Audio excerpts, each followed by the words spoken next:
Hello and welcome aboard to this episode of the We Are Reading One Piece podcast. This is a podcast dedicated to following the entire story of One Piece from beginning to end as we focus on one volume each episode.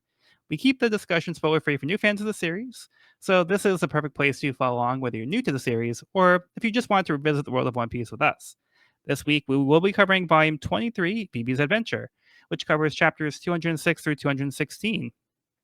My name is Joel, and I'll be your host. And join me today, we have Sean. Hey, this is Sean. And we have Evan. Evan here. All right, so are you guys excited to finally wrap up Alabasta? Stoked. Let's get the sand out of this hourglass. I don't know. I'm trying to make a sand pun. It didn't work, but all right. All right. So before we get into the chapters for this volume, just a little overview from where we left off. All right, last volume, the Kicking Claw Force proved to be no match for Crocodile.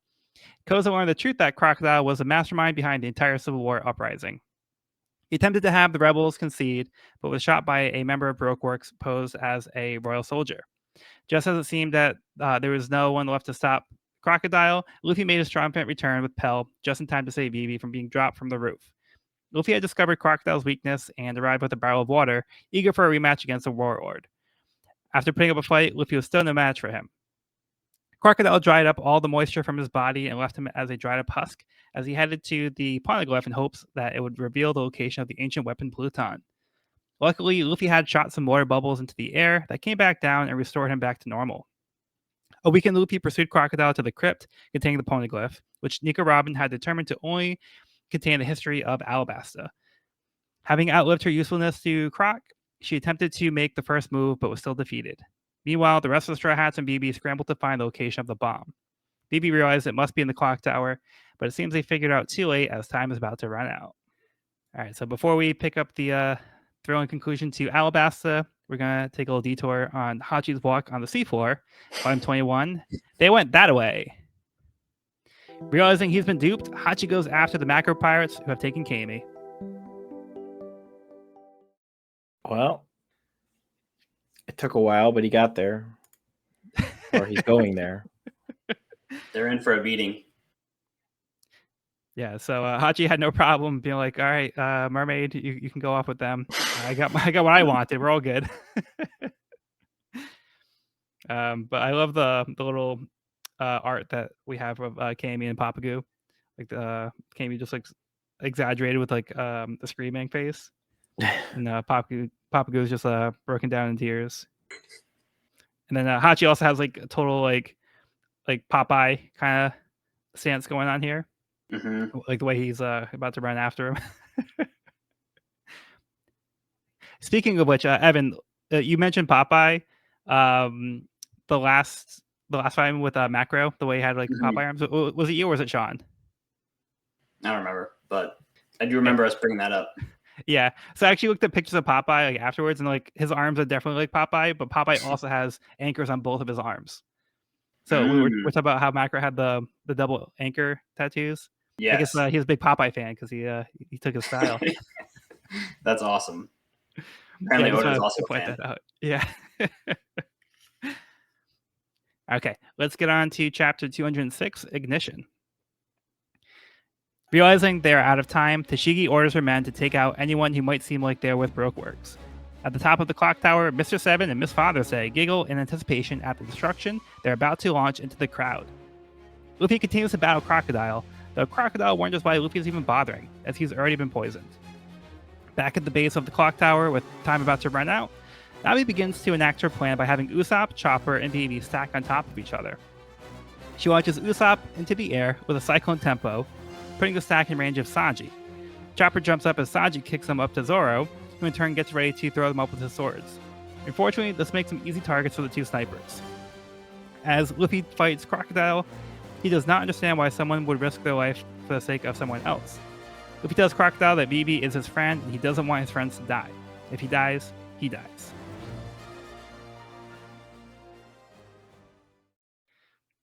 All right, so what do you guys think of this plan that Nami's concocted here? Puts everyone at risk, except for Nami. Classic. Like, I will safely launch you guys from here. I've done my part. Yeah. Good luck. Don't mess it up. Yep. That's pretty comical. But truly a full team effort. Yeah, for sure. And I also love how the villains start like audibly counting down. Yeah. There's no reason for that, but they're like, that'll be fun. Let's just do a countdown. They are like super like cartoonishly like dastardly here. Yeah. Like but like in a great way. Like they're very like minor characters here, but like they're kind of enjoying their 15 minutes of fame. Like they're eating up all the time that they have, and they're like really trying to take advantage of it and playing up as much as possible. I love the way that Usopp gets hit right at the beginning with the cyclone tempo, and you can see like the way it goes like right through Usopp's legs. Yep. And it's like Cannot ooh, catch a face. break.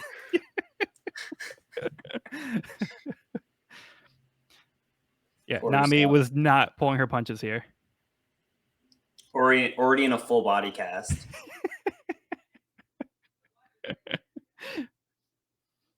Yeah, I think this is a creative way to try to make up for the lost time, because we talked about how I think the last time they really didn't have any way up there. Vivi said that the only way to get to the top of the tower, you have to go through the bottom. There's like a secret entrance. So Sanji and Zoro kind of like jumped the gun.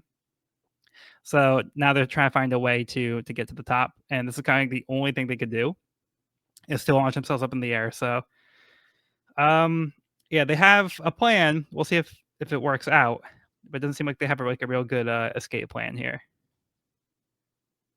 Kind of committed to it. Yeah. And what do you guys think of Tashigi at the beginning of the chapter? It's putting a lot of trust in her people.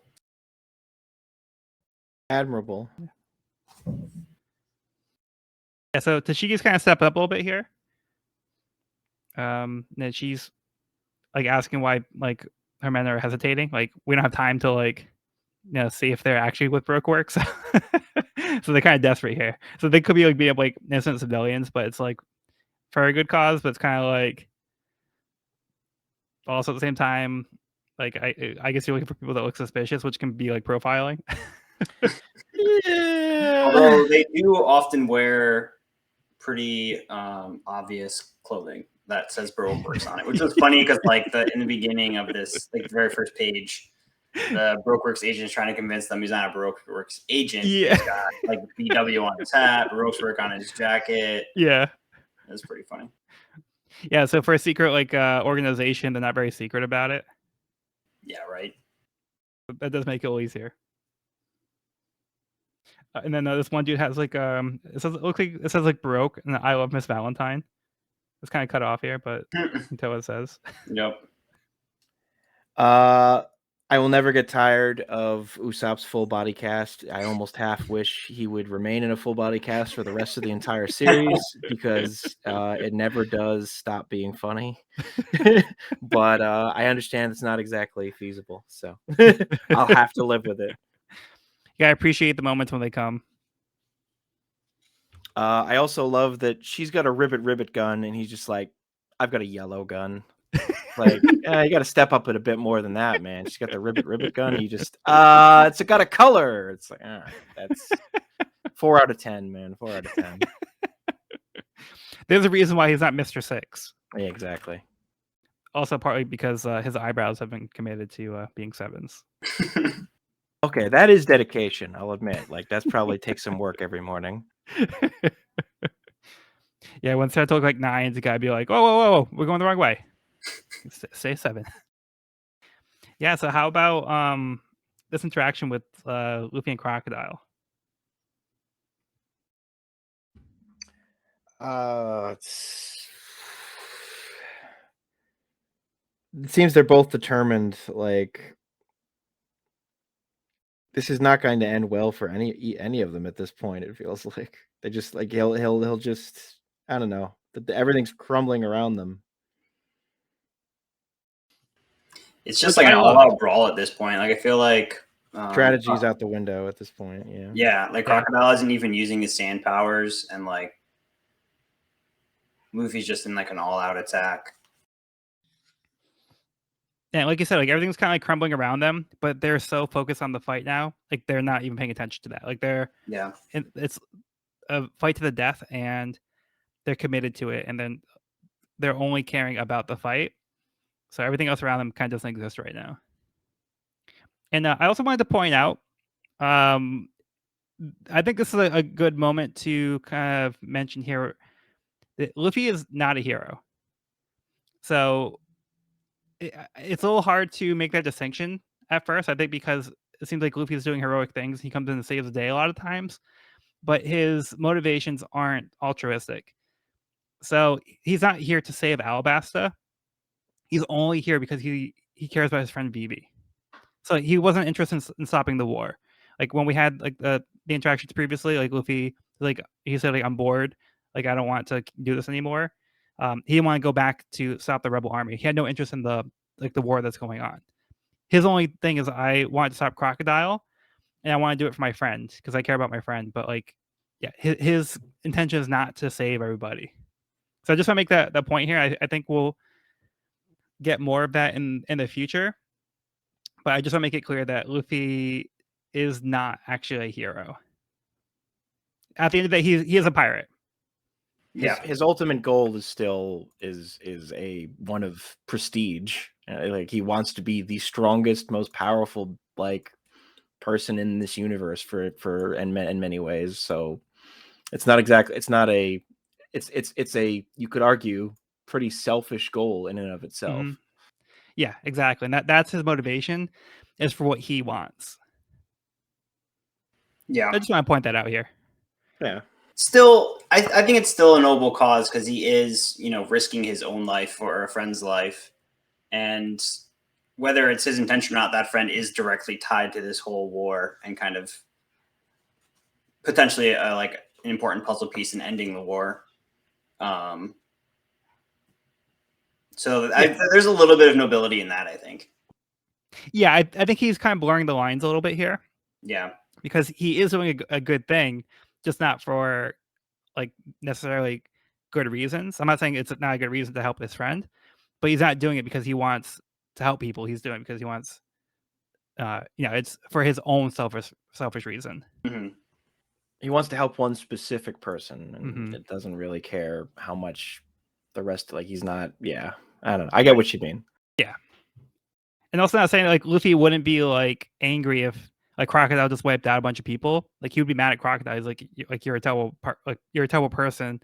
I'm gonna beat you up for it. But at the end of the day, it's also Luffy's not the one trying to stop the bomb from going off. Like he's the one over here, like fighting Crocodile, like 1-on-1. Anything else in this chapter you guys wanted to go over? These are some long seconds. Yeah. Just this conversation has lasted 10 seconds. Like you want to say the sentence, hey, the Cyclone Templo is meant for parties, it's just for fun, in the span of what, like a second and a half? Like I don't know if I can say that quickly. Yeah, but Usopp also doubling down that this is not like it's meant to be a weapon specifically. It was like use the party tricks.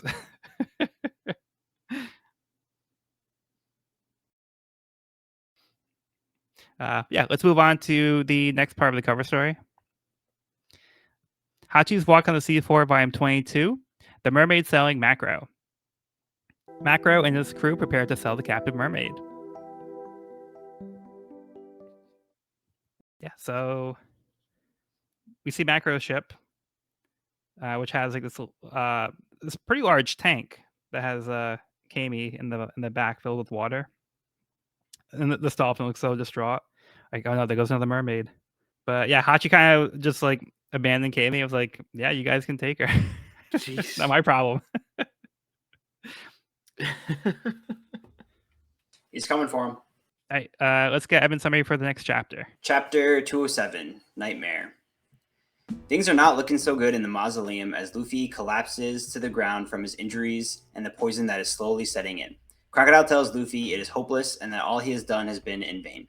Meanwhile, in the square, Zoro launches Chopper and Vivi to the top of the clock tower just as he's hit by Mr. Seven and Miss Father's Day bullets, which explode as they collide. They then take aim at Chopper and Vivi, but Chopper is able to shrink and avoid the shots, and Vivi is nowhere to be seen. Just then, Vivi comes swooping down from above and handles both Mr. Seven and Miss Father's Day with her peacock slashers.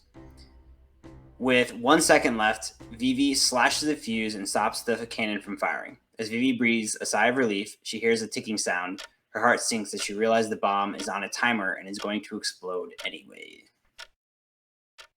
Dun dun dun. Like, wow. Yeah, wow. Oh boy. Yeah, let's start with Sean on this one. Again, some very long seconds.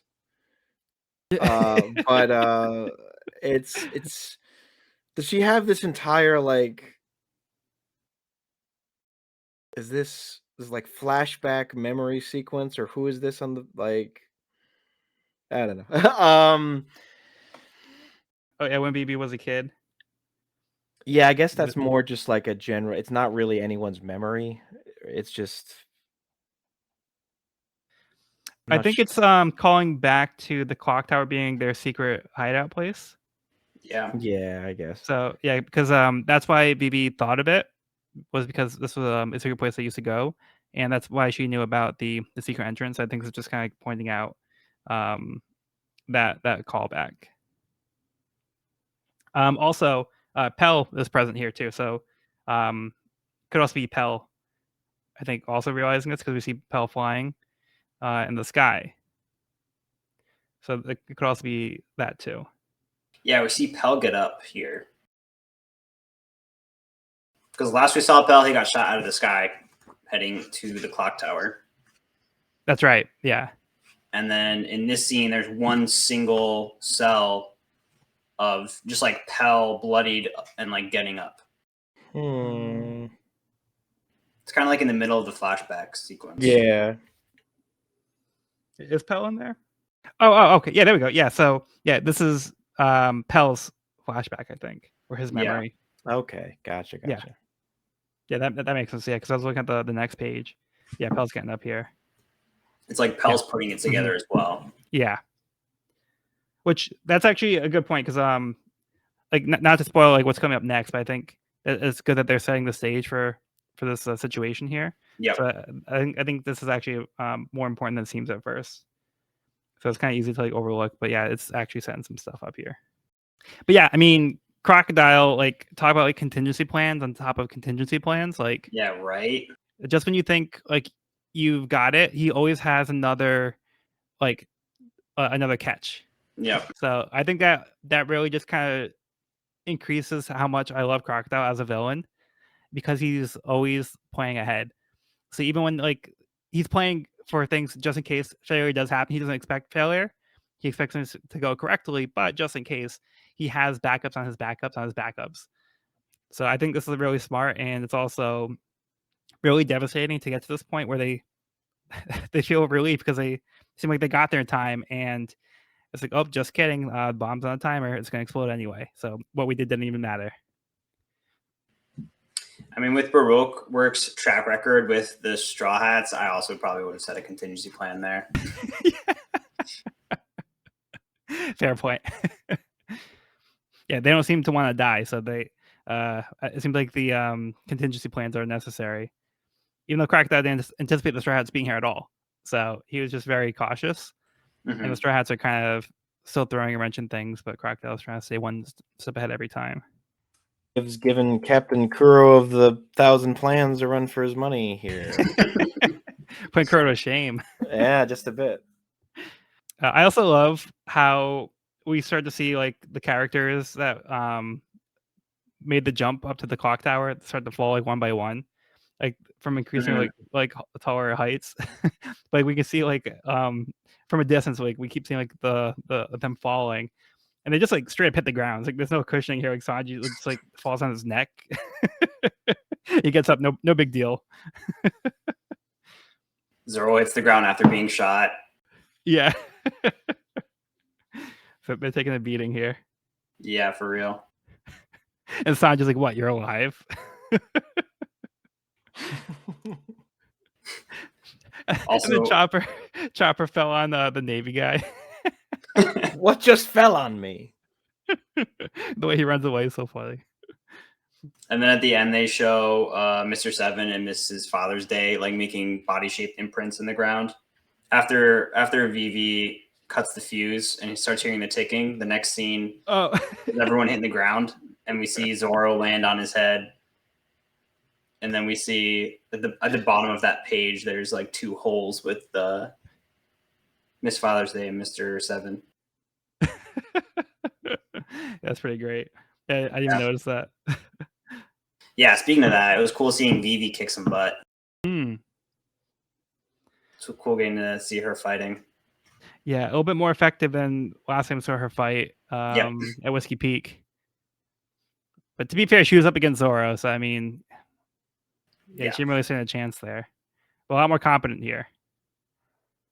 Yeah, that was a rewarding scene. And then the ticking happened. I did not see that coming. I was like, Yeah. I myself breathed a sigh of relief and then was like, no way. Yeah, they do a great job, like setting up the anticipation because, like, even the characters like, did it work? Like, what happened? What's going on? So then, like, nobody exploded, so they must think, okay, we did it. And then, they hear VB say there's bad news, and then she tells them it's still gonna explode. Man, again, this whole, it's just so 2 steps forward, 1 step back, 1 step into an explosion. So it's just, man, nobody can catch a break. You think, oh, Luffy's got the water, he can figure it out. Nope, Crocodile still has some special poison. Oh, they cut the rope. Nope, it's on a timer. It's just, yeah.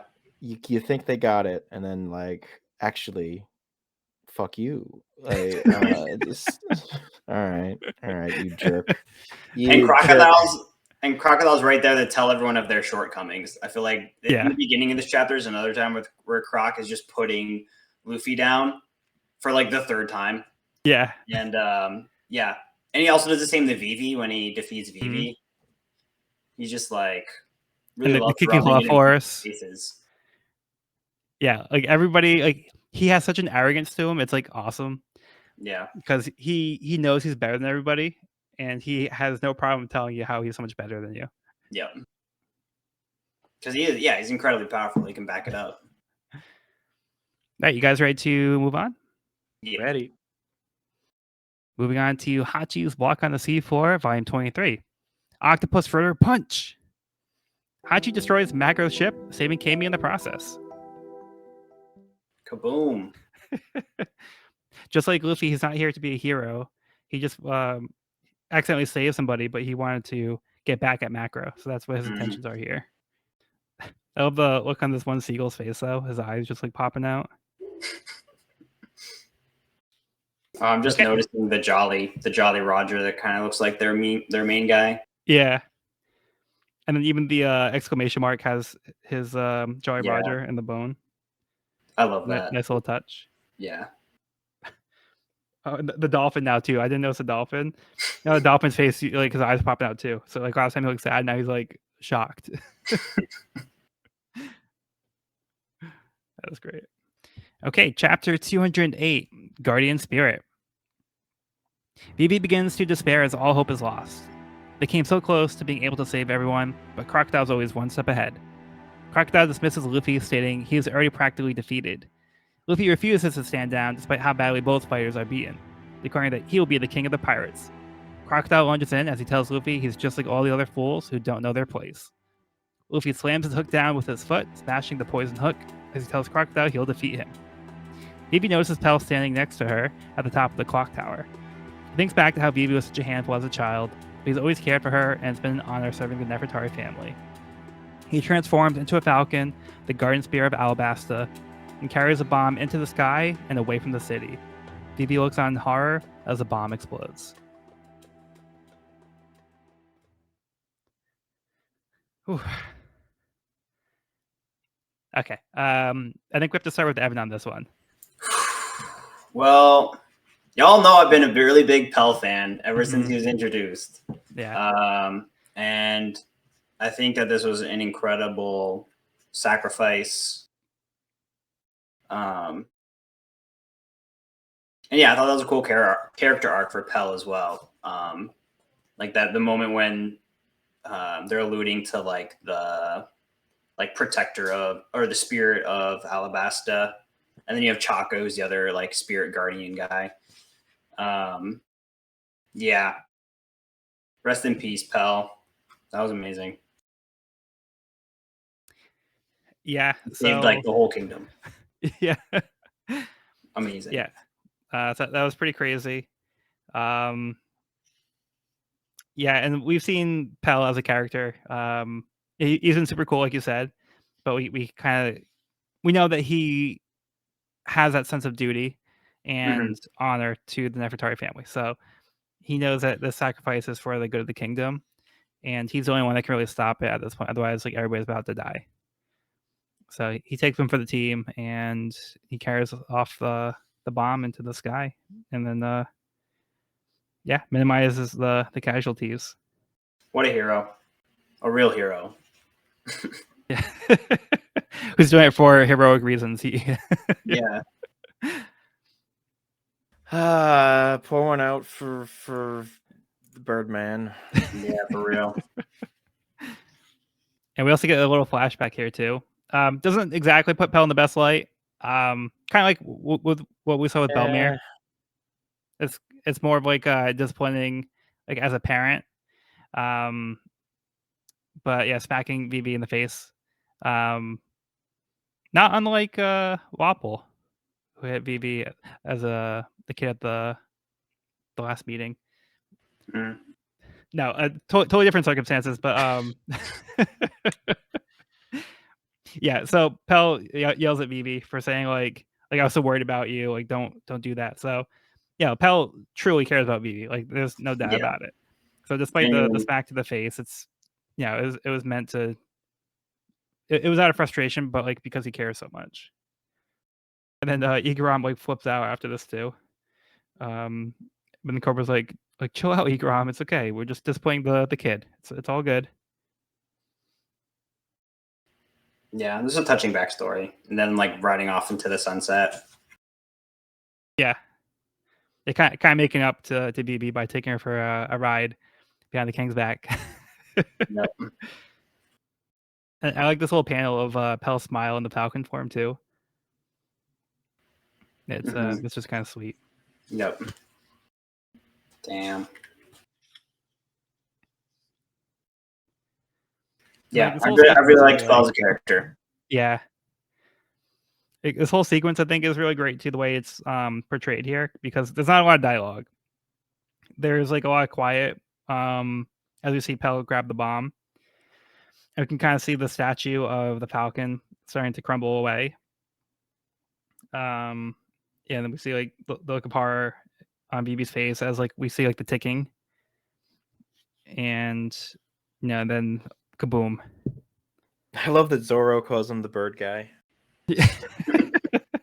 The bird guy. He just says like so seriously. I thought the bomb has like a giant stopwatch on it, like one of those kitchen timers. And then I love the intensity with the fight with Luffy and Crocodile. This kind of like going around like in the background at the same time as like all this. So it's kind of an ongoing thread. But like a lot of these like shots in the fight are like really, really cool. And like we talked about before, like they've just kind of gotten to a point where there's like all brawl and just kind of punching each other. But they're definitely getting tired here. And I love this panel where Luffy takes his foot and he smashes Crocodile's arm into the ground to break the hook. Yeah. So like I love this panel here in particular. Finally doing some damage, like visible damage. And then Luffy asserting that he's going to be the king of the pirates. So even in the situation after being defeated twice by Crocodile, he's not intimidated. He still thinks he's going to win. He's adamant to beat Crocodile. He tells him, "I will defeat you." But yeah, he stands up to Crocodile after like Crocodile's kind of like, "Yeah, you're a small fry. Like I've seen like a million people like you. Like you're nobody special." And Luffy is determined to prove him wrong. Yeah, some really awesome panels in here of the fighting. They're both pretty bloody at this point. I wonder if that's why Croc hasn't really been shape-shifting very much, because he's covered in blood. Yeah, it could be. I think where he's realizing his sand power is gonna be less effective now. So Yeah. it's kind of come down to just straight up fist fighting. Fisticuffs. Any other thoughts before we move on? I'm good. Chappelle.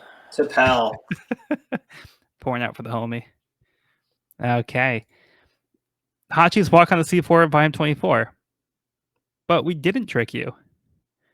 After the ship is destroyed and being beaten by Hachi, Macro tells him that they were telling the truth about the map to the octopus fritter recipe. Okay, now Hachi's confused. He's like, wait, okay, so there actually was a recipe there? So I think Hachi just didn't look thoroughly enough. Mermaid's happy. Yeah. Yeah, there's the Popeye arm too. Yep. And then the other two members of Macro's pirate crew are just kind of crying in the water over there.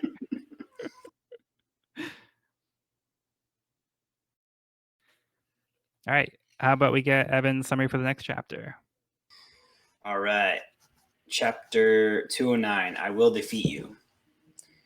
Dismissing the massive explosion above the kingdom, the rebel and royal armies continue to battle.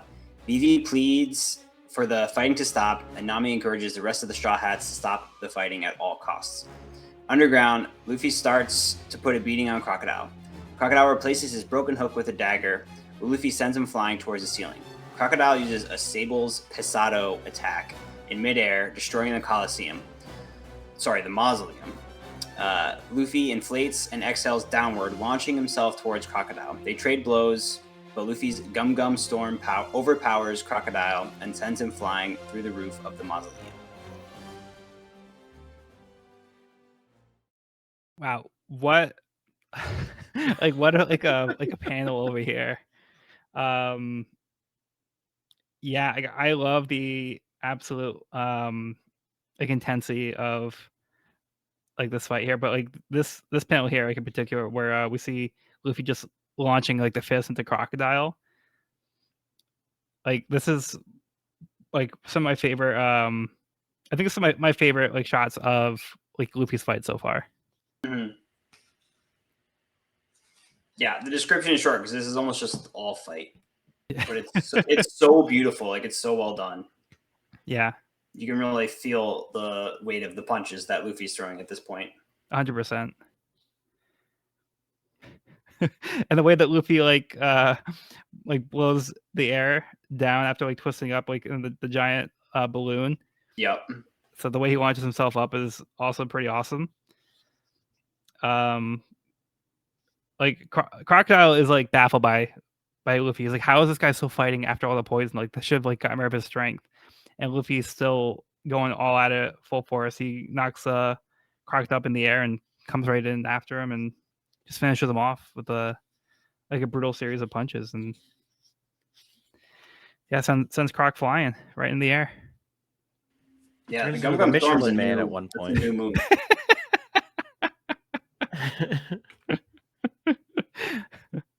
Yeah, the Abominable Snowman.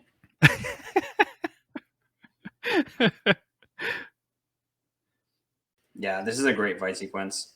Yeah. And it's cool they show the when they each throw their finishing move. When Crocodile throws the Spada, and you see Luffy's fist punching through it. It's the turning point, and then he does the storm, which is crazy. Yeah. Yeah, that was cool. Yeah, pretty impressive. When I first read this, and you got Vivi on the clock tower, she just keeps shouting, stop fighting and stuff. And at first I'm like, this is they're not gonna hear you, but I think it becomes clear she's not yelling at them, she's yelling at the situation and not comprehending why they're still fighting. Yeah, she's kind of breaking down at this point. This is a mental break. This isn't why don't they hear me from 1,000, 100 feet up, whatever. It's how can you still keep fighting each other after this massive explosion and Right. after, like, it's just the futility of battle and like the Exactly. futility of all the loss of life. Yeah. Yeah, I it's think just I pure stopped asking frustration. questions after that explosion.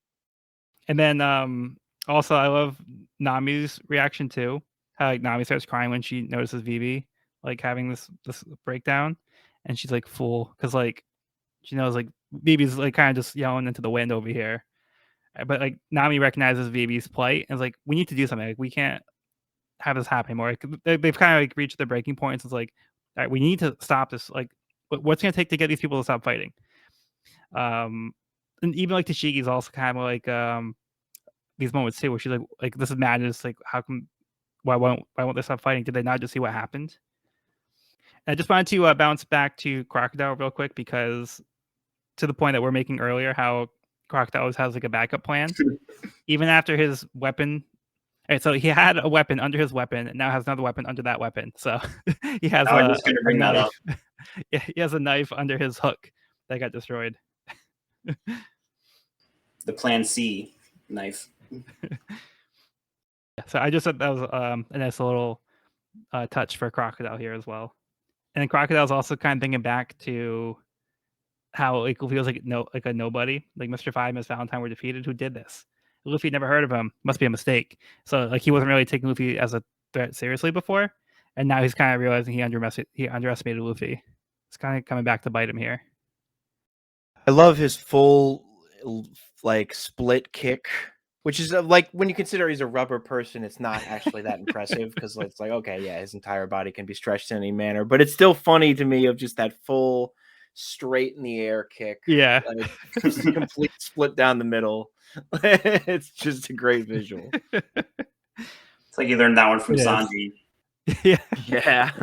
Sanji's like, I taught him that. Like, no, you didn't. You don't talk to him at all about that.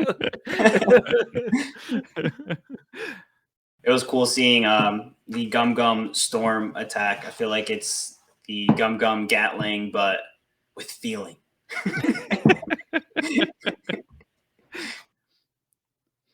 Because it's essentially the same move, right? It's just more intense.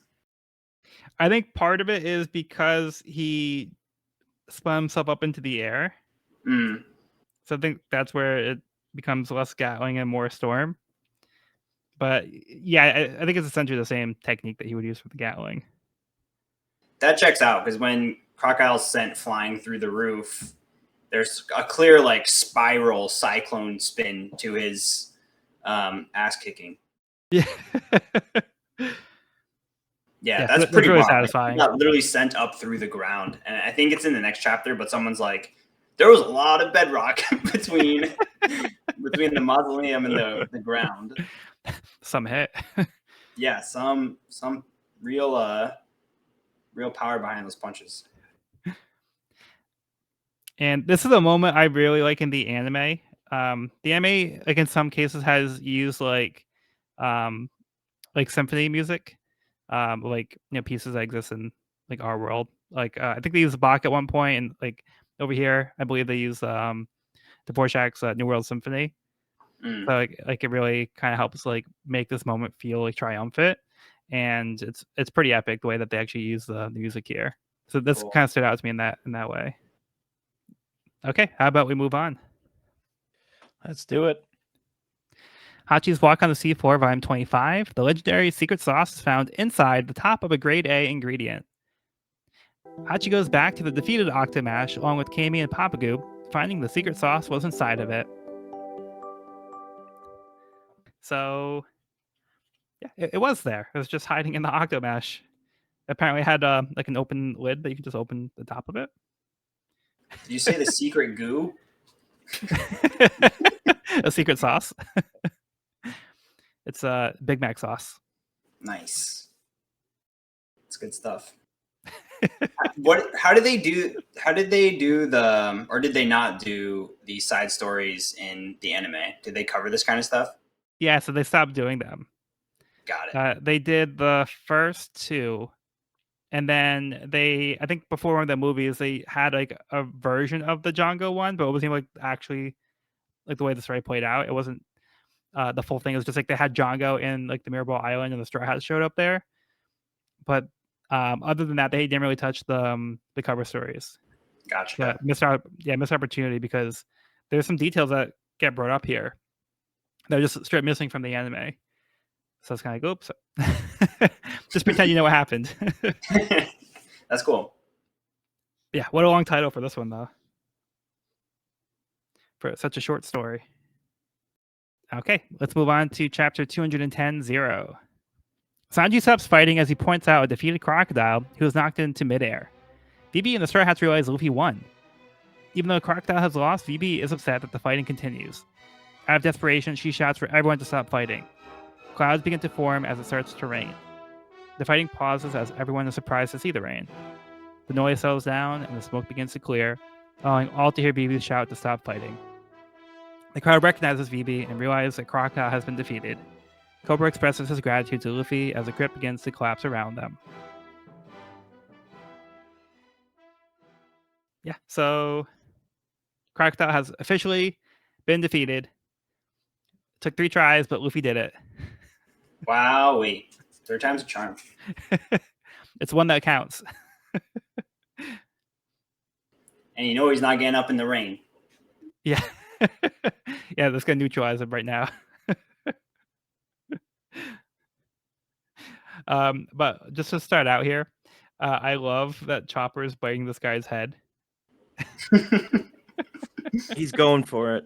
Yeah. Yeah. And even when he notices crocodile up in the sky, he still has his teeth on this dude's head. But he's like looking up, oh, what's going on? Yeah, so this is a really triumphant moment, and we can finally get a little bit of relief here because there's been so much tension buildup and suspense, and we've been seeing how nothing's been going right, no matter like what they did. So the fact that Crocodile has been defeated now does make it feel like there's a big weight that's been lifted. And Vivi also has this moment too where she can kind of sigh in relief, but then there's a quick turn where like Vivi's still seeing that they're still fighting even though he's been defeated. And like we talked about last time, she was really desperate, but now she's like really like pushing for everybody to stop fighting and really needs to be heard here. And it's just a fortunate timing that now that Crocodile's been defeated, it starts to rain. I thought it was cool how they saw the rain, or they showed the rain start with like the actual droplets like coming out of the sky, and like it was almost like a point of view of the water droplets falling onto Alabasta, which was cool. Yeah. Yeah, we'll get a little bit more information as to how Crocodile has been keeping the rain away coming up shortly. We'll get that in this volume, but we'll leave it at that for right now. But now Crocodile and Luffy get their falling moments too. Everybody's got to fall in this Yeah. in this volume. Koza's alive. Which is really Like last time we saw him, he got shot. Yeah. He's all good. He's good. The rain woke him up. And the Usopp's reaction here to somebody calling Sarah Crocodile. Yeah, what a relief. Hope. Yeah, and it's like everything kind of concludes here. Like you said, falling. So does Usopp actually make contact? Is he kicking Crocodile's body, or is he still up in the tower? I'm trying to figure out where they are. They're on the ground. Okay. Because that's the only way we can actually defeat Crocodile is if Usopp kicks him. He was going to get back up otherwise. Usopp showed him. Usopp just throwing a tantrum. Cobra is very calm as the entire palace collapses around him or whatever. Which I get it. He's just like, oh, good. The country's okay. Everything's okay. I'm dead as hell, I guess. But no, we're all good. Luffy's big ass smile. Yeah. And it was nothing. Do you know what it isn't nothing? My new concoction of fatal fuel. And he just runs over and pours it in his jaw. New and improved formula. New and improved formula. Now with 50% less death. Luffy probably does need something for this poison, though. He does. That is still a bit of a concern. Yeah. Yeah, it didn't really seem to affect him a whole lot. Slowed him down a little Yeah. bit. I think he coughed a couple times, but overall, he handled that pretty well. Yeah, I think that's one of my only complaints really about this fight here is that, like you said, it doesn't really seem to affect him in any way. So it's just kind of like there to say that he's been poisoned, but he's still fighting at full capacity. He doesn't seem like he's in any real danger. He kind of ignores the poison, and it doesn't really add any more danger to the fight. Mm-hmm. So it's kind of like a non-point, really. Yeah, he needs that formula. Yeah. Kills you in 4 minutes. Guaranteed. Guaranteed to be effective or your money back.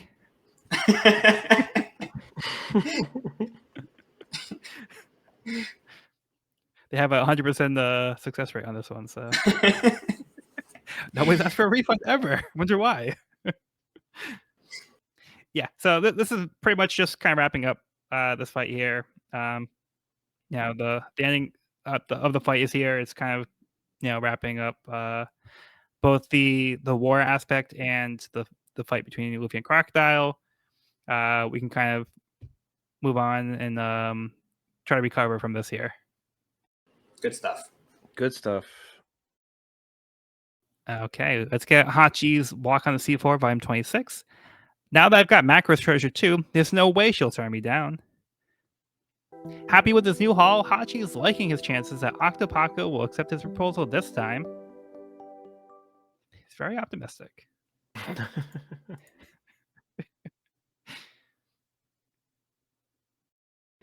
Better than those takoyaki he offered her last time. I know that's still in the game plan too, but now he's got money to back it up. It's kind of secret sauce this time, so.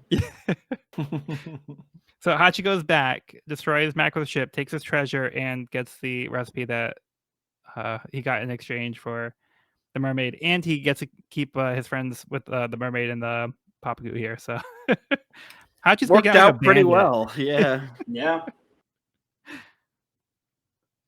Yeah, really showing he's a pirate through and through. Okay, Evan, how about you give us your summary for the next chapter? Chapter 211, King. The rain continues to fall, but Vivi's call for peace is being questioned by the armies. Lord Chaka appears, telling the royal army to throw down their weapons. Then Ingram arrives, carrying Kappa, who tells the truth about the attack in Nanohana. Finally, Koza speaks up, and all the soldiers drop their weapons as the truth sinks in. Vivi rushes down the clock tower to find the Straw Hats alive, but terribly exhausted. Then King Cobra arrives with the sleeping Luffy on his back. Cobra finally meets the pirates who brought Vivi back to Alabasta and helped save the kingdom. He tells them that Luffy saved his life. Vivi and Cobra leave to address the people as the Straw Hats take a group power nap. Meanwhile, Tashigi stands over an unconscious Sir Crocodile, arresting him and stripping him of all rank and warlord status. King Cobra addresses the sorrowful people of Alabasta and tells them they must move forward united. Long live Alabasta. Finally, the Civil War has come to an end. The war is over and everyone's alive. Because this is Ingram's first reveal, right? Well, we saw him like 2 volumes ago, I think. We saw like one panel of him walking back in town. Right. So we saw that he was still alive, but nobody knew he was alive. Right, but publicly. Yeah, so he publicly makes his reappearance, confirming to everybody he's actually fine. Yep. And he comes with good news. And Chaka's alive, and Koza's alive. Yeah, Chaka's all good. So the first time I saw the panel of Koza sitting up and speaking, he's like exhaling, so there's like little Little puffs. But I thought they were both like holes in his chest from when he got shot. I was like, oh man, Koza's looking rough. He got messed up. 2 holes straight through. He is not gonna live long. Yeah, I could see that. Yeah. But thankfully, not bullet holes, just exhale. You know what the perfect time is for him with those 2 bullet holes? Perfect time for him to drink a tall glass of cider. No. Yeah. It's I like the way that Kappa comes back here, and he has a bigger role than just getting killed off by like Mr. Two. So I like that little point comes back into the story and it ends up being the thing that kind of convinces everybody that what they're saying is true. You can actually believe the like the royal guards in the royal kingdom, like they actually weren't guilty in this situation. So we've all been deceived, and like the royal army realizes that they've been manipulated. So it's unfortunate, but at least they can kind of start to heal. And Cobra is very much in that spirit. So he's not like, we're going to take all you rebels in and put you in prison, and like he's like, let's move on. Like this is a very like tragic thing that's happened, but the only way to get past this and to grow as a country is to move on and heal and learn from our mistakes.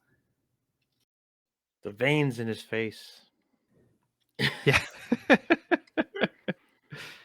How did he survive the collapsing of the thing? It just Fatal fuel. fatal fuel. Okay. No. Yeah, I mean, maybe he just got out there in time. Like it looked pretty bad, but I think maybe they just got kind of lucky and were able to climb out the rubble. He carries Luffy out to safety. I love that page when you see Cobra carrying Luffy, and then you see the Straw Hats like valiantly coming back, and Usopp is just being dragged by his foot. Like Zoro's literally just dragging himself on his back. Yeah, that's great. Hey, I'm not a sack of potatoes.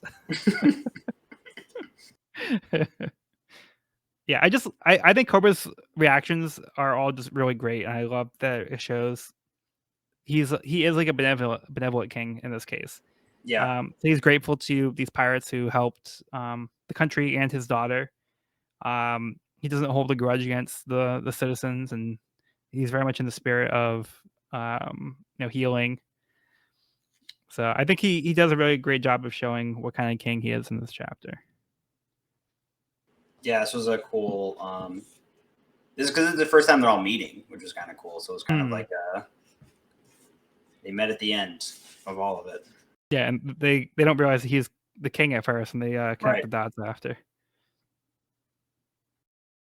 And then everyone just collapses from exhaustion.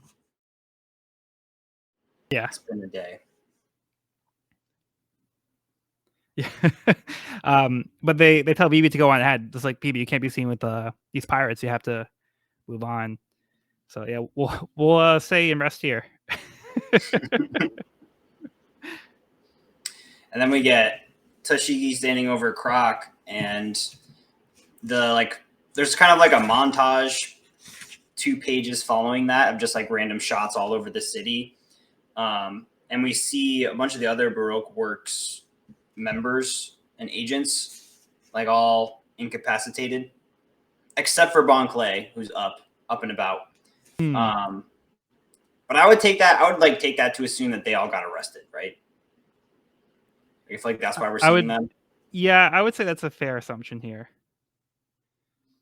Yeah, because they're all kind of helpless, and the Navy is more like aware of what's going on.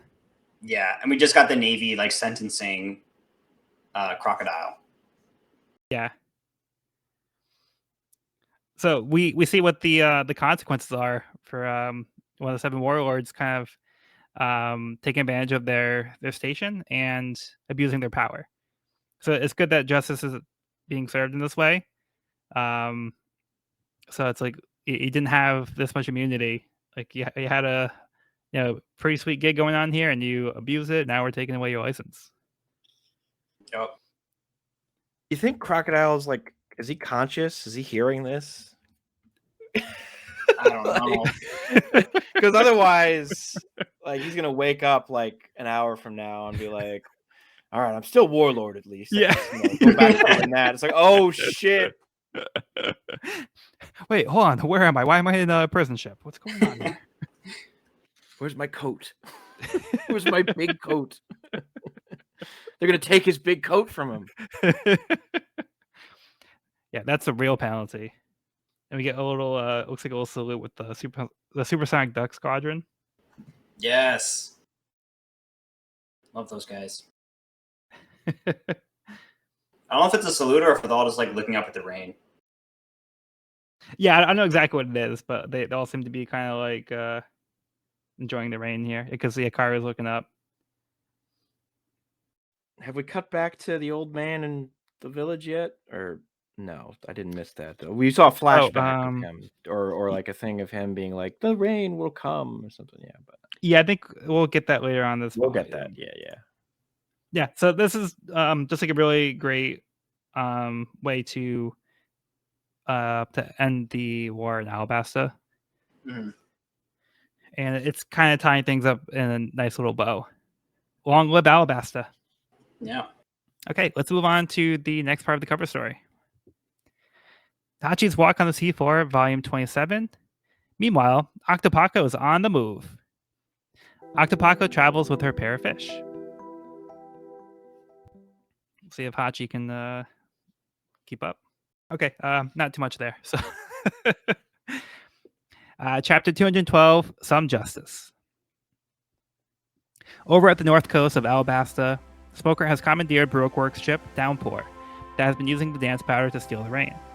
Smoker meets with Navy Captain Black Cage Hina to request aid from her elite squadron. She thinks it's overkill to use her squadron just for one ship, but reluctantly agrees. He suggests that she tow the Downpour back to headquarters, but Hina says he should take it along with Crocodile as Tashigi is already bringing him in. He flips a coin, which Hina loses, and is stuck with cleanup. Back in the city, Tashigi orders her men to stand down as they try to capture the Straw Hats, who are all unconscious in the street. Vivi is concerned about Koza, but he says he's fine as the rest of Alabasta rejoices at the rainfall, which continue for days. During the night, Vivi watches the rainfall with Igram as she wishes she could thank Pell. The next day, Tashigi reports the Smoker at the eastern port, Tamarisk.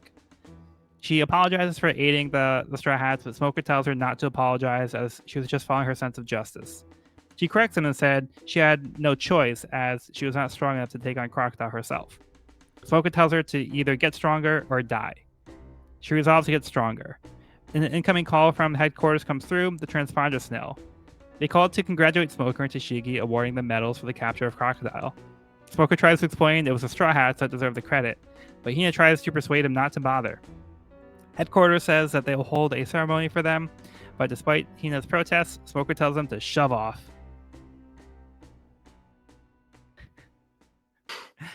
Yeah, this is a great Smoker chapter. All right, thoughts on this one, guys? Well, we're introduced to a new Navy captain, Hina, in the beginning. Or reintroduced. Is it a reintroduction? Well, we actually know her name now. But remember the Django cover story? Oh, yeah, gotcha. there was a woman that they were both kind of like swooning over. That's right. Okay, yeah. Now. Yep. First formal introduction. Yeah, so we didn't know what her name was. She was just kind of like introduced there, kind of like subtly. Now we get a full introduction to this character. So nice. Kind of connecting those dots. All right, sorry, I didn't mean to interrupt you too much there. No, I don't remember where I was going with that. But I do want to make a note about the Straw Hats all sleeping, because all of those shots are hilarious. There's one shot of everyone in their beds, and no one is sleeping properly in their bed. Like Usopp is like doing almost like a handstand. Like Luffy's like taking up two beds. Zoro's taking up two beds. Sanji's laying on the ground with his feet up. Pretty hilarious. Actually, no, Nami is sleeping normal. Yeah, just Nami, what you would expect. Yes, Nami is sleeping perfectly safe and sound, but everyone else is freestyling. Yeah, Chopper's got like the pillow out of his feet. He's on top of the blanket. So I feel like that's what Chopper would do. It's kind of like the opposite of what you would normally do in that situation, because you know how he like does like the reverse hiding thing. Yes. So I feel like that's totally in character with Chopper. Which we see him hide later, which is yeah, and like I was mentioning earlier, so we see how Crocodile has been keeping the rain away from Alabasta was the ship, the Downpour. So Crocodile had a ship going around taking the rain, using the dance powder pretty much all the time. So they were keeping the rain from Alabasta because the ship was using it out at the ocean over here. Evil. Capital E evil.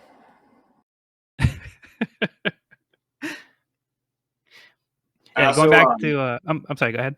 Oh, I was just gonna say, I really like the end of this chapter with the moment between Tashigi and Smoker. I feel like this whole time we've been saying how they're like very likable characters, and I think in this instance they become even more likable. Like I feel like, you know, Smoker denying the fact, like giving credit to the Straw Hats, I thought was a pretty admirable thing to do. Yeah, not the best move career wise, but from a character standpoint, like it shows. Yeah, from a character standpoint. Yeah, it shows Smoker. Yeah, basically recognizing his shortcomings. Like him and Tashigi recognize that they wish they could have done more to fulfill their roles. Like they have a job here and they couldn't do them effectively. So they recognize that without the Straw Hats' help, they really wouldn't have been able to stop the situation in Alabasta. It would have been a failure. Right. Yeah, I thought that was like mature and responsible. But yeah, they are very hard on themselves. Yeah. Which I think also kind of adds to that quality. It's because they care so much, because they actually do want to be doing good. So I do think they are pretty much the first real example of members of the Navy that have shown to have like good qualities. Mm-hmm. Yeah, a lot of the other characters we've been introduced have been pretty much scum. So it's good that we have a contrast there. So you know, not every single person in the Navy is downright rotten to the core.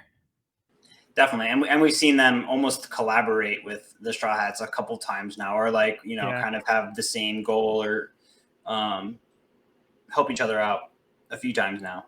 Yeah, not happily, but you know they recognize the situation. They have to kind of put aside their feelings and kind of make the right move for that situation.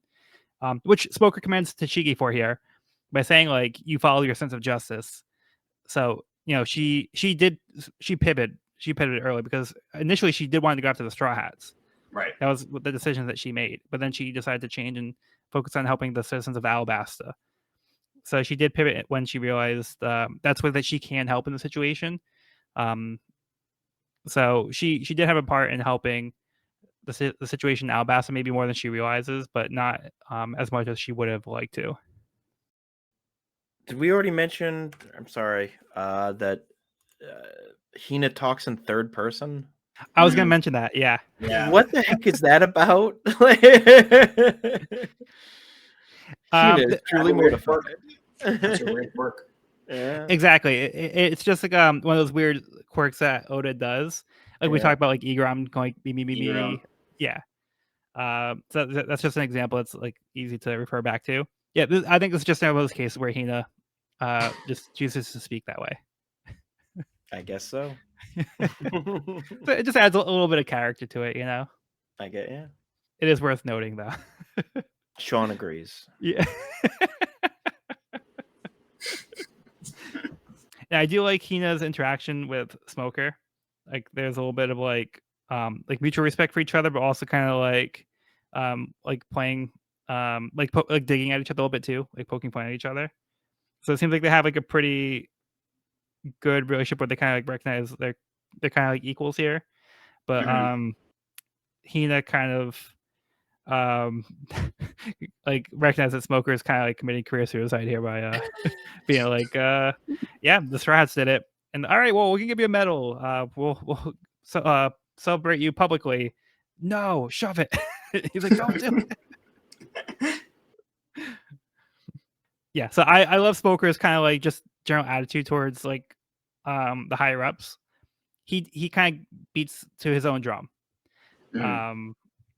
So I like that about Smoker here. He's not afraid to, you know, tell off the higher ups, which we see him do a few times now. So it's a pretty consistent trait of him. I wonder when we're going to get to see more of the higher ups. Right.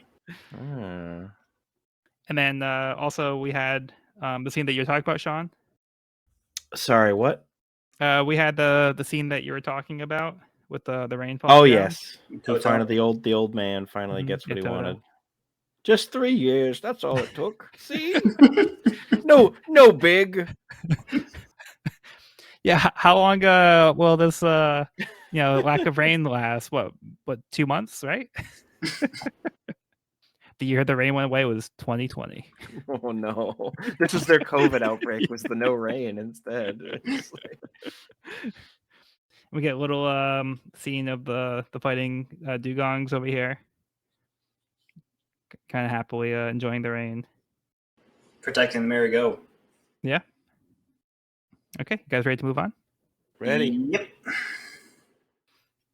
Okay, so we're gonna take a little break from the cover story, and we'll get Evan's summary for the next chapter.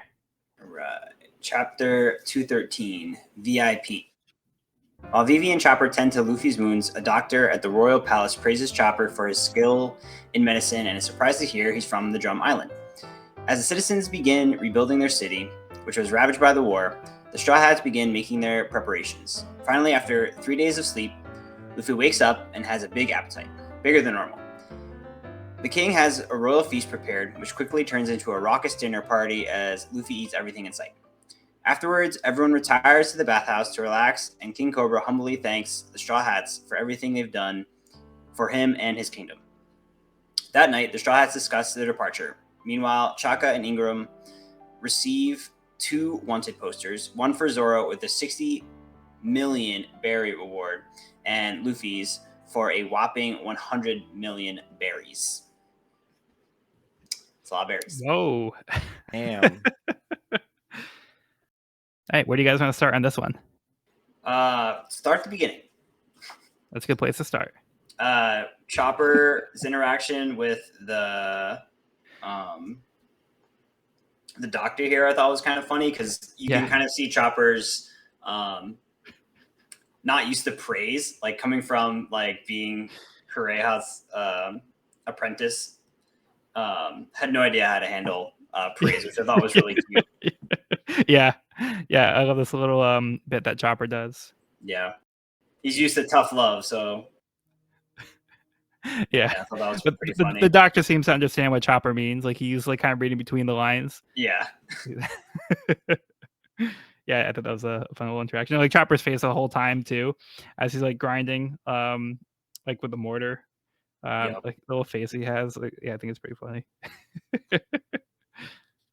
We also get some like classic falling action after all of their big fights, like Zoro training intensively, Sanji and Usopp are chilling. Do a little shopping. Getting some groceries. But I do love those moments like after the big fights when you kind of just get like little bites of like, just like the characters being themselves, like not in like chaos, like catastrophe mode. Yeah, not always fighting for their lives, like little in between moments. Yeah, just chilling. And then Nami looking at the books as well, like those. Oh yes. Books. Yep. Yeah, that's a nice little touch too. Nami's excited to read the book, and Cobra's like, "I read them all, so yeah, feel free to take what you want." Very chill. I love how they're all mentioning how they were enjoying like the peace and quiet with Luffy sleeping, and of course Luffy wakes up and is like immediately incredibly loud and like demanding food, as you'd expect, and demanding his hat. Yeah, that was one of his first. That's important. First things he wanted. We have this great moment too, where Chaka's at the front of the palace, and he's telling the Navy that the pirates aren't here. Like, I don't know what pirates are talking about. And then meanwhile, like Sanji and Usopp walk by, and like, "Hey, how's it going?" Yeah, no pirates here. Yeah, that was pretty great. I'm glad Chaka survived. I definitely thought Chaka was a goner. He took it pretty rough too. Yeah. Yeah. I mean, like, I think the thing that was hurt the most was his pride. Getting defeated off panel like that was pretty brutal. That was pretty brutal. I love Zoro's one boulder on each arm. Yeah. Love that. But it's also cool in that moment. He's kind of talking about being able to like call back the power that he was able to unleash fighting Mr. One. Yeah. So that's where Zoro's head's at. He's like, I still need to get stronger. Like, even though he won, he's like, that's still not enough. I have to keep training. And on that note too, because we also see that Chopper is scolding him for training. Mhm. Have you been training again? What? That's my business. No, it's not. I'm your doctor. Where are your bandages? They hinder my movements. So badass. Yeah, that's great. Did Igaram? I'll never get tired of Igaram just doing. Wait, oh right, okay, that's not Igaram, right? That's Oh. Terracotta. Yeah, Yeah. okay, that's so good. Easy mistake. Easy mistake. They make it. Yeah. Some couples just look alike. Yeah. They go to the same hairstylist. Yeah, we'll get the family special. 100% Luffy is eating the plates as well when he sucks all the food up there, right? Like, he's not making any discrimination. Yeah. That is hilarious. Like Luffy's first reaction though was like, "Igaram, you're alive." What's with that outfit? You look like a woman. I've heard of lookalike couples, but this is ridiculous. Yeah, they go all out with the feast. So we're seeing now a full-on feast after an arc. So this like the post-arc feast. We've seen one after Arlong Park. You know, they had that little feast. You know, now they're kind of like they're getting the royal feast here. So they're enjoying themselves and taking a little moment to relax and eat their fill. Yeah, Luffy's And, not relaxed. Luffy is on a mission. But yeah, they're up to the task. Like they're not intimidated by Luffy's appetite. So Luffy's even eating the food off of like Usopp's plate. Yep. So Usopp hits him with the pepper sauce. That's great. Yeah. And then realizes that Eyelash is sitting next to him. Is like, when did you get here? Yeah, oh, Chopper's doing the sorry. No, go ahead. Chopper's doing the thing in the nose and the mouth again from like 40 chapters ago or whatever it was. The chopsticks. The chopsticks. Oh yeah. When he first joined the crew. Yeah, I love this scene. I love all the shenanigans that are going on, and then the bathhouse scene, the same thing. Like all the shenanigans. Everyone's just like having a good time being themselves. You guys notice that? You guys notice that Chopper can't peek properly? He does the. He does his terrible version of hiding. Terrible peek. Yeah. Probably would have gotten away with it if it wasn't for Chopper. No, I think Sanji's heart's above his head. We're giving it away. Yeah. Yeah, we get one of these iconic moments of the happiness punch, where instead of Nami like shying away, she's like, "Here, I'm going to show you all, but it's going to cost you." I do question $100,000 each. Considering the cat, like this feels almost like why did Luffy even go up there in the first place? And then like why did that affect him? Because he's always struck me as like basically asexual. Like I think this will be addressed in an SBS question. Oh, it is. I don't even know. I think it comes up. Chopper, same kind of deal. Like eyelashes. Yeah, they seem a little. Eyelashes we've already seen kind of being like like like a lady's camel in the past. So I guess so. Wait, who is peeking? Because it's Luffy. It's Luffy, Igaram, Sanji. Like, why did Igaram look? Curiosity. And Cobra looks too. And Cobra. Yeah. So Zoro's the only one who doesn't look. I think so. Yeah, because Usopp's next to Sanji. I think Cobra and Igaram looking is pretty shameful. Yeah, they get called out for it. I mean, it's all shameful, but extra shameful. Yeah, Cobra's got like the nosebleed, and they call him a dirty old man. Yeah. And then they move on. Yeah, so this is kind of like one of those awkward scenes, but you're right though. Luffy isn't like peeking. Luffy's just like looking because that's what everyone's doing. Well, yeah, his face is the only one that isn't like he's just like Luffy's not trying to hide it all. Which is like, we're looking. Okay, I'll go after like Nami flashes them. Luffy's not like, oh, whatever. Yeah. he thuds and falls down supposedly too. At least I don't know. I'm making too big of a deal out of this, but I will say you're not the only person who points us out. So Yep. yeah, I'm pretty sure this comes up in an SBS question. So be on the lookout for that. I will. We'll get Oda's response to this. A more like I think sweet moment is Zoro scrubbing down Chopper. Yeah. Like I feel like Zoro kind of takes on like a little bit of like a caretaker role for Chopper sometimes. So we see here he kind of like treats him as like a younger brother in a way. Mm-hmm. So yeah, he's just kind of scrubbing them down, which I think is pretty cool. And then like the next panel, we see like looks like Luffy and Usopp are like letting the water fall on them, like they're training, like they think they're ninjas or something. And Zoro's like, "What are you training for?" Excellent. Hilarious. Yeah, so this is just like really goofy. Yeah, they're having fun, just enjoying the bath. Then Cobra gets serious and like thanks everybody for what they've done. So he says like right now like I'm an equal to you, like I've disrobed. So it's panel funny, comes but off it's the also robe. it kind of makes a certain amount of sense of like at this point it's like y'all whatever king, it's meaningless. Thank you. It's like it's nice in its own kind of weird way. It really works actually. Yeah, he's saying like I'm just coming to you now as not as a king, but as a father and a citizen of the land. Yeah. Like I appreciate what you've done. Thank you. Like you've done us a great favor. And all Luffy's got to add is a he. Come on, Luffy.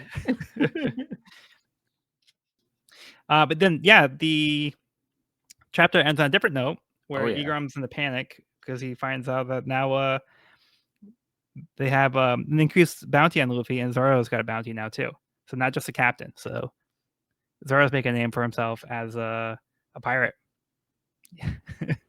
I love the photos that are using these posters. Like Zoro looks like a total badass with like blood on his face and like smoke and shadows in the background. And then there's Luffy who's like smiling like ear to ear, like waving. And Usopp's making a little cameo, it looks like. Yes, he is. Yeah, the most important part. Out.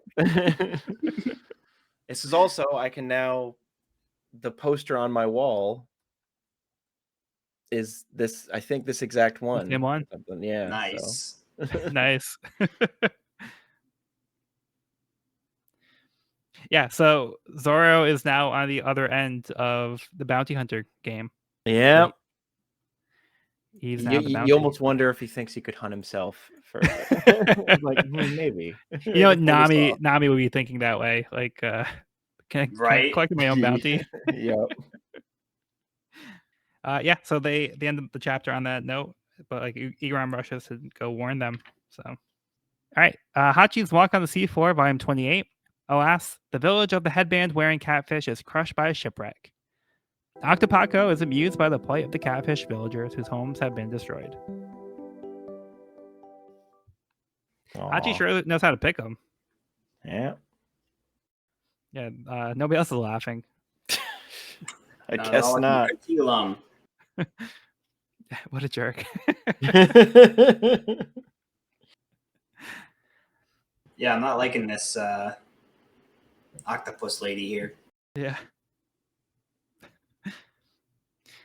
Okay, let's get chapter 214, Strategy to Escape the Sand Kingdom. Igaram rushes to warn the Straw Hats about Luffy and Zoro's bounties, but he finds Vivi sitting alone. She informs him that they have already left. Over at Nanohana Port, Django and Full Body finish securing an enemy pirate ship as he and his subordinates have set up a blockade around all of Alabaster's ports. Her subordinate informs her of one small problem. They haven't been able to locate the ship of the Straw Hats. As the Straw Hats travel on the supersonic duck squadron, they try to cheer Nami up, who seems to be sad to be leaving Vivi behind. Turns out she's just sad they never got the 1 billion berries Igaram had promised her.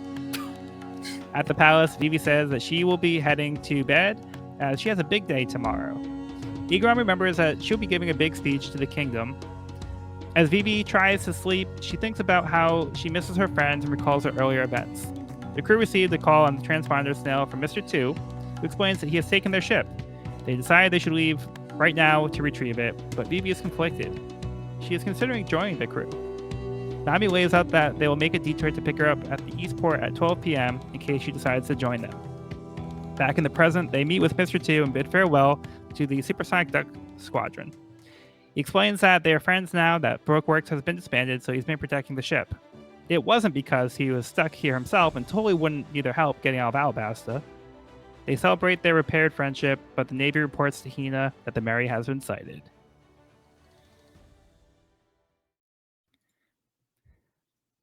All right, thoughts on this one? Hina is very dissatisfied. Not with this chapter, but Said Hina. Yeah. We get to see Django and Full Body make their return Yep, there they are. after their cover story. Yeah. And they're still all about their dancing. So after job well done, they celebrate with a little dance party. And we get an updated title for Django, the Turncoat. Yes, Django the Turncoat. But yeah, now he's officially a member of the Navy, third mate Navy. And double Iron Fist full body, third mate Navy. So he's been demoted. Yep. But he's got a new partner. He's still in the Navy. He saved his friend's life. So now they're just pals hanging around and doing Navy stuff. I love that Igaram has a little sleep cap. Igaram? Yes, he's got a little star yeah. cap. Look, I will never not be an Igaram stan. I will stand this man to the end of time. Like, that's understandable. His hair, his whole demeanor. I have a feeling he sleeps in a separate bed from Terracotta, which is weird too. But what are you gonna do? They have the beds next to each other, like I Love Lucy style. Yeah, like the 1950s 1950s anime where they're like, no, we cannot imply any possibility of boinking. Like, I do like how it seems like Igaram's having trouble sleeping, and then like as a little time passes, he's just passed out. Yeah. So what do you think of Vivi here? She's thinking about joining the crew. Yeah, and Nami kind of alluded to it last chapter when they're in the bathhouse. She kind of alluded to like Vivi's gonna have to make a decision. Yeah. And then Nami's reaction here was about the berries. It seemed like Nami was probably the closest to Vivi. They really seem to have developed a really strong friendship. So it's hard to tell if Nami is also bummed about Vivi, if it was just about the berries. But knowing Nami is probably mostly about the berries. I think there's a bit. Yeah. Vivi's gonna be fine. She's a princess. Vivi, you're a princess. We can't offer you much. Come on, Vivi, you have to come with us now. Stop it, Luffy. It has to be her decision. No, it's my decision. But Vivi doesn't fulfill any of his remaining roles, right? She's not a musician. She's not. What are the other ones he wants? Well, they don't have a princess yet. They don't have a princess yet. Gotta have a princess. Yeah, but she's not a musician, so that is a strike against her. That is a strike against her. How about this? The call they get from Mr. 2. Oh, Mr. 2. And Sanji just hangs up on him immediately. What do you want? I thought we were friends. Yeah, so we don't know what Mr. 2's intentions are here at first. I really like the way this plays out. He just says that he's taken their ship, so it feels almost like threatening because we know him as a bad guy at this point. So it's like, I've taken your ship. It's like, oh, we gotta go take it from that bad guy. But he's approaching it like, no, we're friends. So don't be mad at me. So they don't know what his deal is quite yet. And Luffy's like, well, we were friends at one point. Mm-hmm. Yeah. So when they first met, they were friends. Yeah. I always love that Luffy and Usopp, and I suppose Chopper now, first instinct whenever they make a new friend is to go into like a German kick, or what is it, kick dance thing, just like the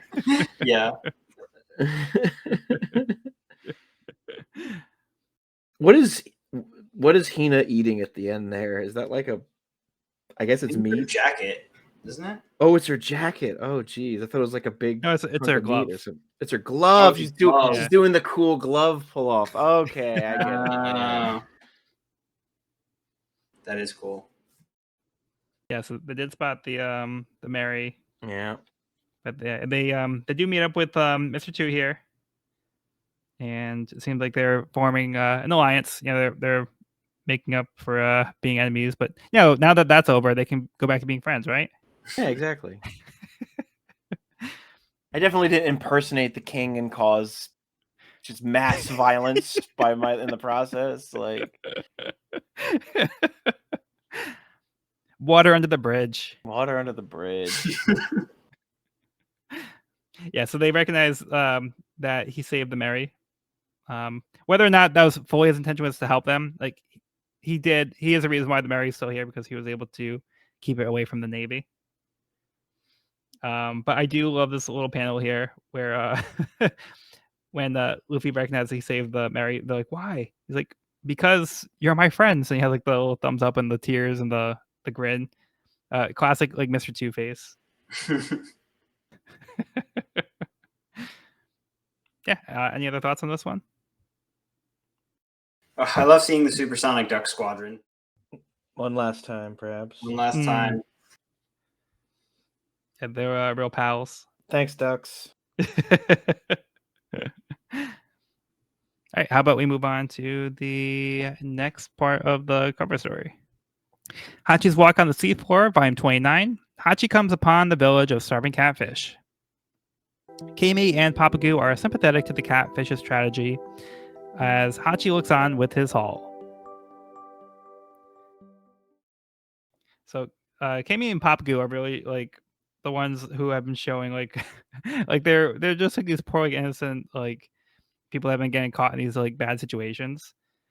Yeah, Hachi seemed like a little intrigued, like what's going on here, but like he doesn't really seem as concerned as Kami and Papagu. Definitely much better reaction than Octopaco, though. Yes, showing some humanity. Okay, how about we get Evan's summary for the next chapter? Chapter 215, Last Waltz. Vivi prepares for her coming-of-age ceremony where she is supposed to give a speech to the people of Alabasta. As Vivi settles her nerves, she turns to Igaram and her father, saying that she has something very important to tell them. Meanwhile, on the merry-go, the Straw Hats are trying to leave the port when they are outnumbered and outgunned by marine ships. They are surrounded. Usopp is able to take out 2 ships using cannon fire, making an escape route. But the Straw Hats have to make their date with the princess. This commitment to their friend inspires Bon Clay. As Hina approaches, Bon Clay disguises themselves as Luffy, and Hina takes the bait. As Bon Clay reveals themselves and makes a giant stand against Hina, the Straw Hats make their way to rendezvous with Princess Vivi.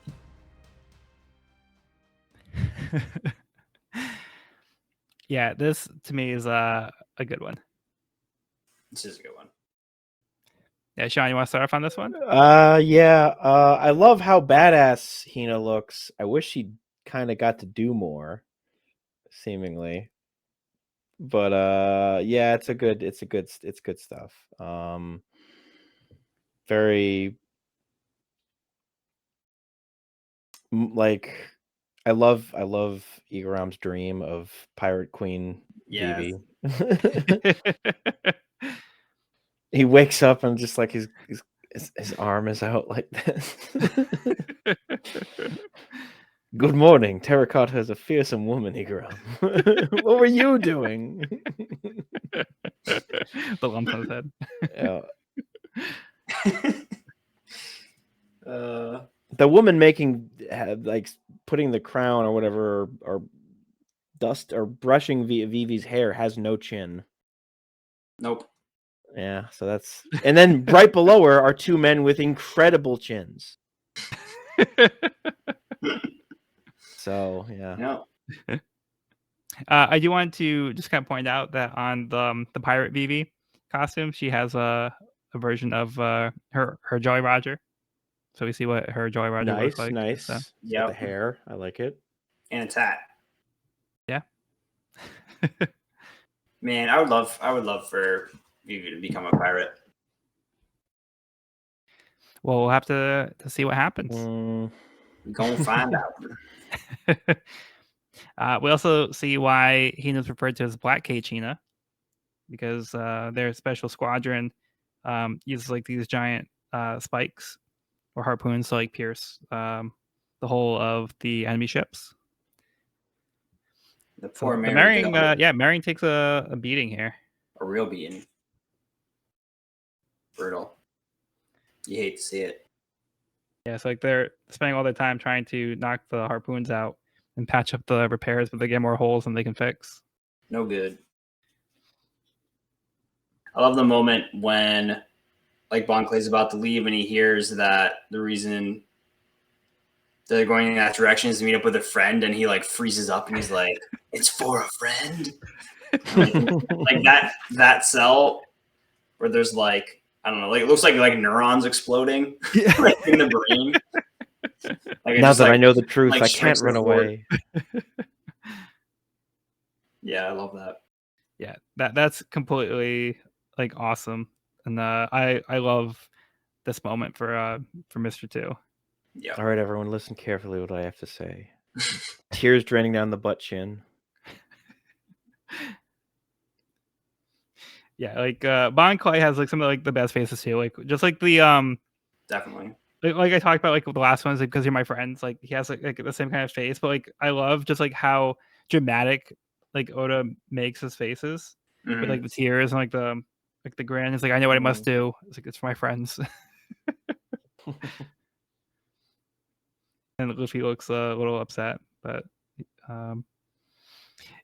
yeah, then we get this awesome moment where they make it look like the Straw Hats were on the other ship. So Bon Clay's disguise is, spot on, because he actually takes on Luffy's face, but he has like a cowboy hat on. Yep. But then you see like the rest of the crew, the way they dressed up like the Straw Hats, like their impersonations, especially the Nami with the mustache still. Nami with the mustache. That was pretty great. And Usopp with like something on his nose to make it. Yeah. Get the Usopp nose. They're ready for their One Piece convention to go to now with the cosplays. Yep. Yeah. So noble sacrifice by Bon Clay. I think he'll make it out of this somehow. But we'll see. Yeah, this send off is so epic with all like the text over the top while Bon Clay is taking on Hina. Yeah. So good. I love that Bon Clay so being theatrical about it too in the poses. Luffy, Usopp, and Chopper are sad, but Sanji, I guess he's sort of crying, but he's mostly just shocked. Yeah, he looks like he's got a little tear going on. A little tear, yeah. Zoro's not even there. Yeah, he's asleep. Like, let's be honest here. He's 100% asleep. Yeah. Meanwhile, the ship's getting destroyed. Yeah. Speaking of ship getting destroyed, we see Bon Clay's ship go down. Mm-hmm. Aww. Hina is very angry, though. Hina is very angry. Said Hina. Yeah. Yeah. So fantastic send off for Bon Clay. He did some pretty terrible things, but I think no, he's been redeemed. You got a Chopper trying to fix the ship, and it's like, that is not his job. He's a people doctor, not a ship doctor. Oh, I just wanted to point out, I love that we get this little moment of Django. Look closely at this ring. Today I'll prove to you that I'm not a weirdo. 1.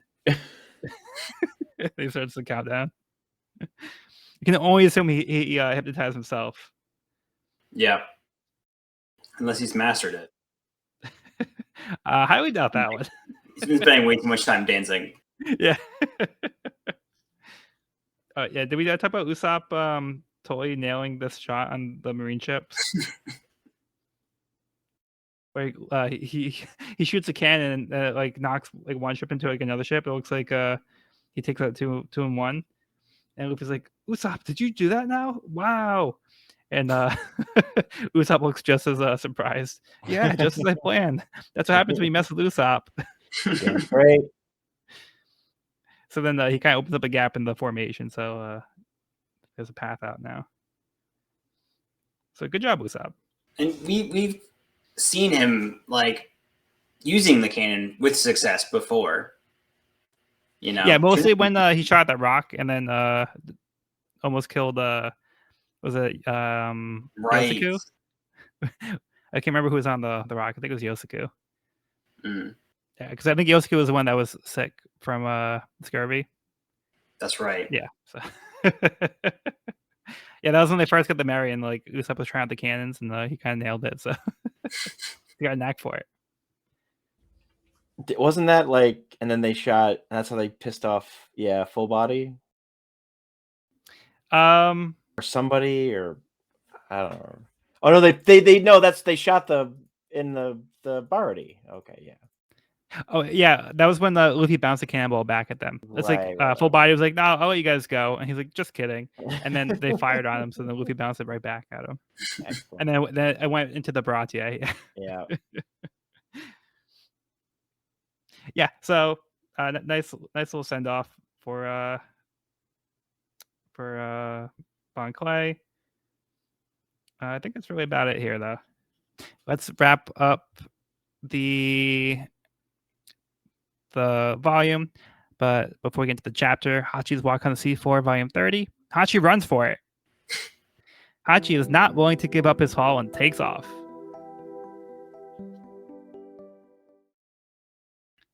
So, Mermaid is flabbergasted. Bro is flabbergasted. It's like, oh, look, Hachi brought all this treasure, and now we can help the poor citizens and help them rebuild. Hachi's like, no, this is mine. Get your own treasure. I worked hard to steal this from somebody else who did all that hard work to get this treasure. Okay, chapter 216, Vivi's Adventure. As the Straw Hats fight off the Navy, the crowd of citizens anticipates Vivi's speech. Over the speakers, Vivi begins to tell about her journey over the past 3 years. She tells that she faced dangers, but found a light in the darkness through a little ship. As the Straw Hats hear the speech, they realize Vivi must be attending the ceremony at Alabarna, so she won't be coming. But Luffy says it has to be someone pretending to be Vivi. The crowd becomes outraged as they realize Vivi isn't at the ceremony, it's just Igron pretending to be her. Luffy is excited and gets ready to have the ship turned around, but Vivi says she's come to say goodbye. She says she would love to come along, but she loves this kingdom and has to stay. She requests that if they ever come across her again, to consider her as a shipmate. Luffy is about to respond, but Nami realizes the Navy is watching. She stops him in order to protect Vivi from being associated with pirates. Instead, they silently raise their arms bearing the X marks they created to symbolize their friendship as they set sail from Alabasta. That could mean anything. What a great send off. Yeah. That was amazing. I love the last page is so good with everyone with their arms up. Yeah, this is also really nice. One of those most iconic moments in the series that you see referenced a lot. Yep. A lot of people get the X as like a tattoo as well. So some people like that one like a little bit more subtle, like One Piece tattoo. But if you know, kind of deal. Yeah, that's really cool. That's pretty cool. Yeah, love that. Yeah, so they all raise their arms up in the air with the X's to show their their sign of friendship without having to say it. I love Chopper's tiny little hooves. Like, yeah. It's like, it's there, I promise. Yeah, and then Vivi and Karu raise their arms up as well. God, Nami's waist is just comically small. It's just so small.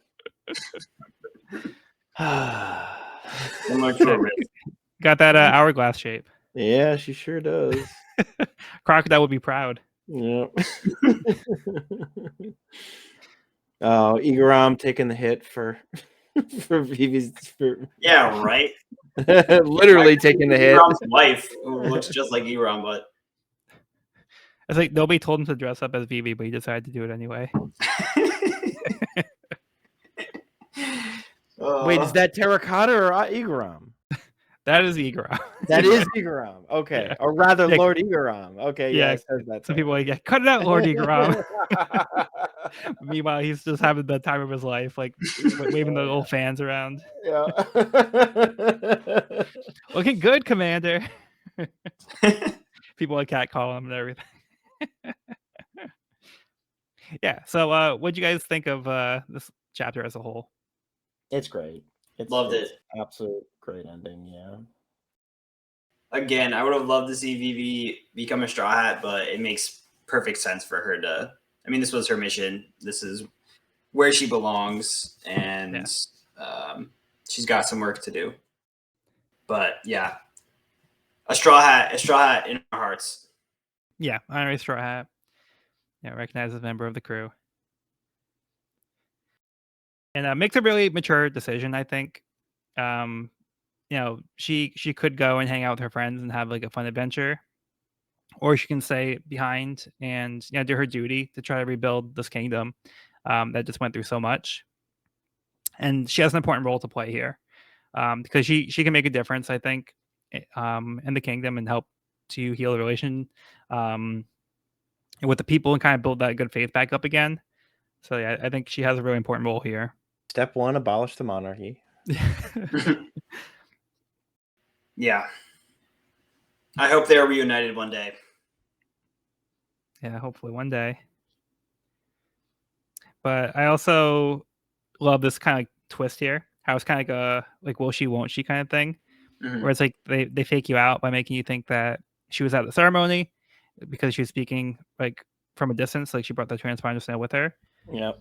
And she's speaking over the microphones or the megaphones, and then she shows up at the port, and it makes you think, oh, she actually is coming. So like it tricks you here, and then she's like, well, no, I'm not. I just want to say goodbye to you guys in person. So yeah, so I love the way this kind of plays out, and it kind of plays with your expectations a little bit, so you don't know exactly how it's going to play out. Yeah, I love that. Well done, and a great conclusion to a great arc. For sure. I don't have an X tattoo, but I have other tattoos. It's not quite there. All right. Yeah, and Vivi's giving the speech, but a lot of it's kind of really geared towards the Straw Hats because a lot of people don't really know exactly what she's talking about. But she's kind of acknowledging what the Straw Hats did for her, and they were the guiding light in the darkness. Like that's what she's kind of referring to. So they were kind of a ray of hope that she kind of was starting to lose, and like the Straw Hats really kind of helped her get through this dark time, and really helped the kingdom as a whole. So yeah, so she's kind of speaking in a way that like the crew knows that she's grateful, but like not everybody is kind of, they don't really know exactly who she's talking to. Mhm. Yeah, so I think that pretty much covers it. Do you guys have any other thoughts on this one? I mean, I think this isn't me trying to cover for not having more to say, but I really think the chapter kind of speaks for itself. It's just it's a really great capstone. It does everything you want to be as like the chapter does a lot of heavy lifting here. So it says a lot in this case, and I do think there's not that much to talk about because like a lot of it is about the moments themselves and like the characters like not really knowing what's happening, but it's also kind of reflecting on like this journey and just kind of having the send off. So this really is just a send off for Alabasta, I think, as an arc and the characters, and for Vivi in particular. So it's kind of just like a bookend to the chapter, and they're closing that story and they're moving on. So the chapter itself does a lot to give us that closure and let us know, okay, so Vivi's not coming with them, but she's still going to be a part of the crew, like in their hearts, and they will always recognize her and appreciate the journey they had together. So I really do think that a lot of that comes through the chapter without having to necessarily say all of that. Yeah, I agree. I feel like I was really curious how Oda was going to wrap this up, and I feel like he's done an exquisite job with like farewells and like reunions throughout this whole series, and I think this like exceeded my expectations. I thought it was just like a really perfect send off with them not wanting to give away Vivi, so they had to say goodbye without saying goodbye, and so they all raised their hands and had the matching. Like that was perfect. I thought that was so well done. Exactly. Agreed. Okay, so that will pretty much wrap up Alabasta. There's gonna be like a few things I think in the next chapter, but for all intents and purposes, I'm gonna say that we can conclude the Alabasta arc here, and we can rank it along with the villain. And that concludes the first box set. And that's the end of the first box set. So yeah, one down, three plus to go. 4 and counting, I think, right? Yeah, so right now there's currently 4 box sets, and hopefully by the time we get you there, we'll either have next box set or there'll be enough where it's like, I don't know if you have to buy a box set at that point. That's how I've been collecting, so this is like a milestone for me. Yeah. All right, so how about we start with the villain rankings? Evan, let's first get let's first get the rankings pulled up here for the villain list. So currently we have Arlong at S, Buggy at A, Kuro, Wapple, and Krieg at B. So yeah, Evan, where would you put Crocodile on this list? S. So is that a thing? For right now, I say let's just keep it at S. All right, then just S. Okay. top of the list for me. Okay, so we'll put him above Arlong on your side. Yes. Okay, Sean, how about you? S above Arlong. Okay, keep it simple. I'm gonna say the same. So. I don't even think it needs a lot of explanation. Like this arc is clearly the biggest and most epic arc that we've had so far. Yeah. And a lot of that has to do with Crocodile. Absolutely. Like, Crocodile is really the driving force for this entire arc. And we've talked like throughout like all these volumes about like how much of a threat Crocodile is, how he has his contingency plans, how formidable he is. He defeated Luffy 2 times before Luffy was able to defeat him. So we can't really say that about any other villains up to this point. So I think in like terms of like story, power, like his ability, just as like a character, like Crocodile's like the full deal, he's like the full package. Yep. Plus he's just cool. Like he has like a really cool design. And his personality, like he's like a perfect personality for a villain. So evil. Go with the side of evil. He's an evil cheeseburger with evil cheese. Sean, when I said most epic arc, I feel like you shook your head. Do you have? Well, no. It's not. Are we getting this our tier or series or arc rankings next? Yeah, let's do the arc rankings. All right, so let's start with Sean then. Let's see what you say. It's S tier. I still like Arlong Park better. Okay, all right, so yeah, that's fair. Let's get your list. So you had in S, you had Arlong Park, Baratier. A, Little Garden, Logtown, Romance Town, Syrup Village, Drum Island. And then B, you had Orange Town, Whiskey Peak, and Reverse Mountain.